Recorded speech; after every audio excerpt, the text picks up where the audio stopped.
नमस्कार मित्रांनो, आर.एस. अकॅडमीमध्ये आपल्या सर्वांचं या ठिकाणी सहर्ष स्वागत आहे. मित्रांनो, समोर जे तुम्हाला स्क्रीनवरती उदाहरण दिसत आहे, हे उदाहरण आपण एका छोट्याशा ट्रिक्सद्वारे कशा पद्धतीने सोडवायचं हे पाहणार आहे. परंतु तत्पूर्वी जर तुम्ही आमच्या चॅनलवर नवीन असाल, तर आमचं चॅनल लाईक करा, सबस्क्राईब करा आणि जास्तीत जास्त विद्यार्थ्यांच्या पर्यंत ते शेअर करा.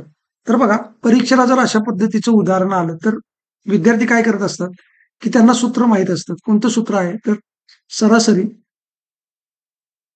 बरोबर सर्व संख्यांची बेरीज.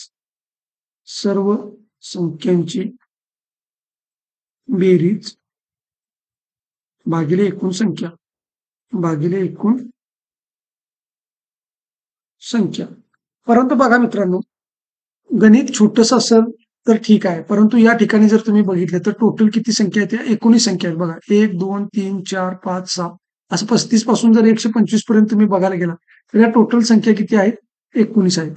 आणि मग परीक्षेला तुमच्याकडे वेळ कमी असतो आणि त्या कमी वेळेमध्ये तुम्ही अशा पद्धतीची जर बेरीज करत बसलात, तर ती बेरीज जास्तीत जास्त चुकण्याची तुमची काय असते?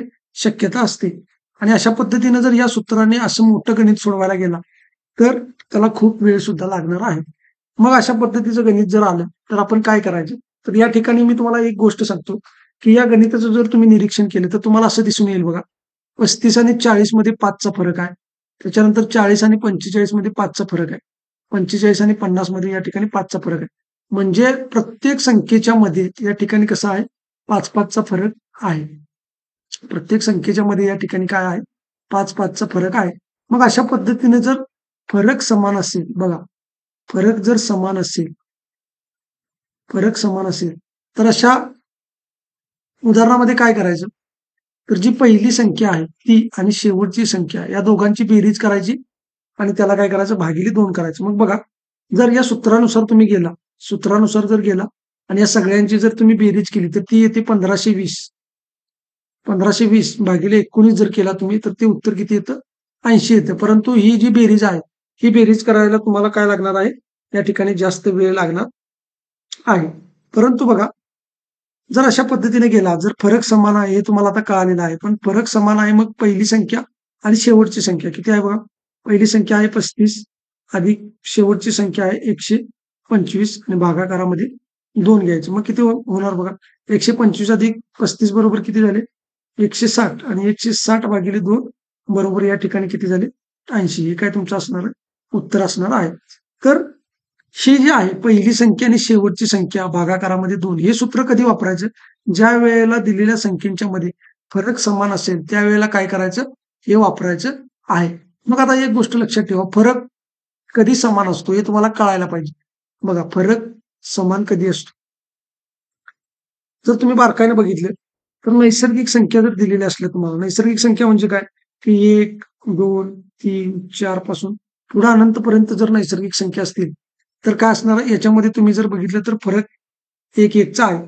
त्यानंतर पूर्ण संख्या असतील, तर काय असणार बघा? 0, 1, 2, 3, 4 असं अनंतपर्यंत काय असणार आहे? पूर्ण संख्या असणार आहे.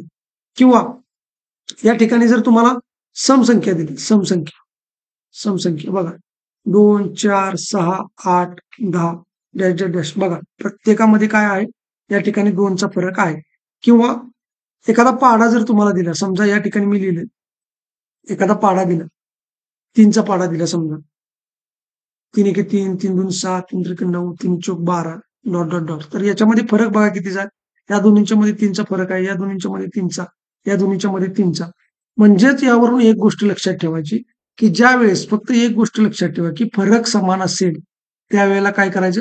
पहिली संख्या अधिक शेवटची संख्या आणि भागाकारामध्ये 2 करायचं आहे. ना की तुम्ही सर्व संख्यांची बेरीज करायची आहे.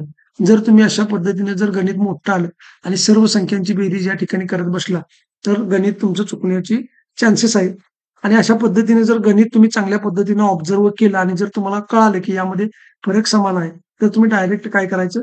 पहिली संख्या आणि शेवटची संख्या या ठिकाणी बेरीज करून त्याच्यामध्ये भागिले 2 करायचे किंवा त्यांच्या निमपट करायची.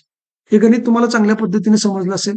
असेच नवनवीन व्हिडिओ पाहण्यासाठी आमचं चॅनल लाईक करा, सबस्क्राईब करा आणि जास्तीत जास्त विद्यार्थ्यांच्या पर्यंत ते शेअर करा. आणि व्हिडिओ कसा वाटला हे आम्हाला कमेंटमध्ये नक्की सांगा. धन्यवाद.